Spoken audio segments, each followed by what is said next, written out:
Exodus 20. The 10 Commandments. And God spoke all these words, saying, I am the Lord your God, who brought you out of the land of Egypt, out of the house of bondage. Second commandment. You shall have no other gods before me. You shall not make for yourself a carved image, any likeness of anything that is in heaven above, or that is in the earth beneath, or that is in the waters under the earth. You shall not bow down to them, nor serve them. For I, the Lord your God, am a jealous God, visiting the iniquity of the fathers upon the children to the third and fourth generations of those who hate me, but showing mercy to thousands, to those who love me and keep my commandments. Third commandment. You shall not take the name of the Lord your God in vain, for the Lord will not hold him guiltless who takes his name in vain. You say GD or Jesus Christ or stuff like that, that's all in vain. You need to honor those names. Sorry. Fourth commandment. Remember the Sabbath day and to keep it holy. We'll talk about that in a minute. 6 days you shall labor and do all your works, but the seventh day is the Sabbath of the Lord your God. It is you shall do no work, nor your sons, nor your daughters, nor your male servants, nor your female servants, nor your cattle, nor your strangers who within your gates. For in 6 days the Lord made the heavens and the earth and the sea, and all is in them, and rested on the seventh day. And therefore the Lord blessed the Sabbath day and hallowed it. 5. Honor your father and your mother. Your days may be long upon the land which the Lord God is giving you. Right? Honor them, you'll live a long time.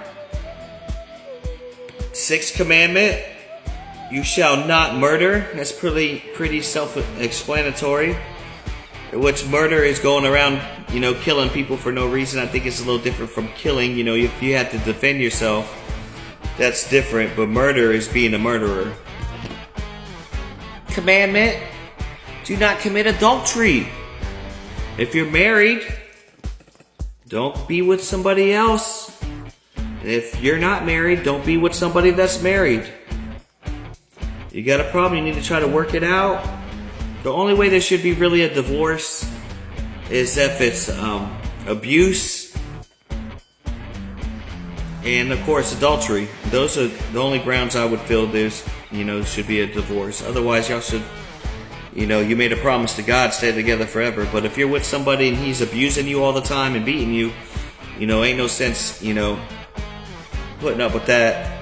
And or if your man left you and went to some other girl, moved in with him and had a family, you should be able to divorce. There's a lot of countries, Catholic countries, that won't let you do that. Anyways, you shall not steal. That's self-explanatory.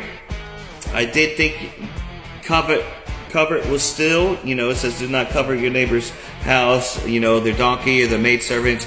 And I was thinking, stealing for some reason, but I was wrong. You shall not bear false witness against your neighbor. Yes, don't lie. That's a lie right there. And you shall not covet your neighbor's house. You shall not covet your neighbor's wife, nor his male servant, nor his female servant, nor his ox, nor his donkey, nor anything that is in your neighbor's. It's really talking about you should not be desiring what they have going on. Don't be desiring.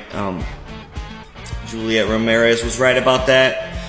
I was like, nah, man, it means, don't steal from your neighbor, don't steal, but nah, it means desire, oh, I want to have a house like that, I want to have a pride like that. And I was like, man, there's nothing wrong with wanting to have that stuff. But I guess being prideful about it. We have Deuteronomy chapter 6:4. Hear, O Israel, the Lord your God, the Lord is one, and you shall love the Lord your God with all your heart, with all your souls, and with all your strength. And these words which I command you today shall be in your heart. Matthew 22, 35. And then one of them, a Did the law lawyer, change asked him when a Jesus question, came? testing him, saying, "Teacher, which is the great commandment in the law?" Talking to Jesus. Jesus said to him, "You shall love the Lord your God with all your heart, with all your soul, and with all your mind. This is the first and great commandment. And the second is like it, you shall love your neighbor as yourself. And on these two commandments hangs the law and the prophets."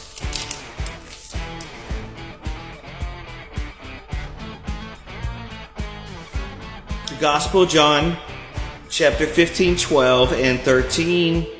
This is Jesus, of course. "This is my commandment, that you love one another as I have loved you. There's no greater love has no one than this, than to lay down one's life for his friend." Romans 2:17 through 24.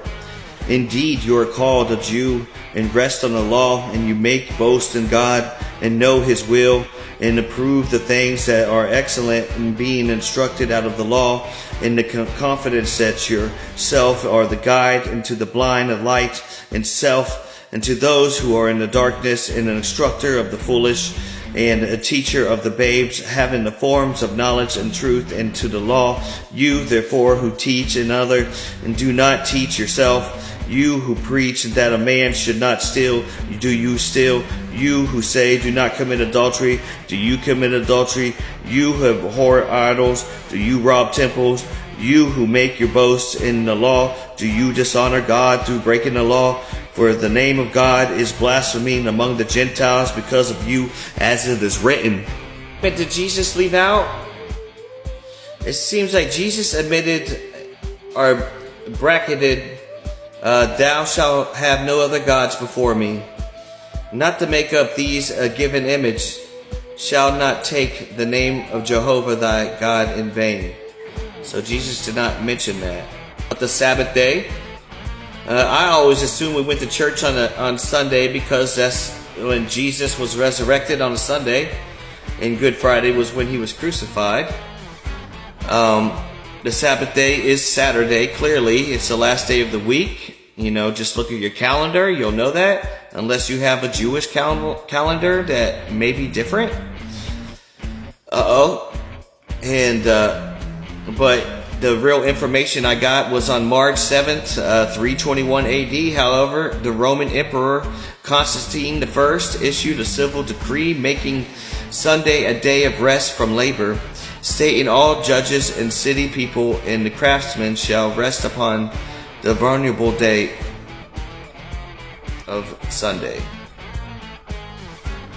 And here's the covet, which I messed up earlier. It looked like a fool. "You shall not covet" means that we should not banish our desire for whatever doesn't belong to us. Never having enough money is regarded as a symptom of the love of money. Obedience to the 10th commandment requires that envy be banished from the human heart. How did Jesus summarize the commandments? Well, basically, the 10 commandments have two principles: love for the Lord and love for the fellow man. But we've seen to fail that over the years with all the wars over the name of God. "Thou shalt love thy God with all thy heart, with all thy souls, and with all thy mind. This is the first and great commandment." These are the commandments I give to you today.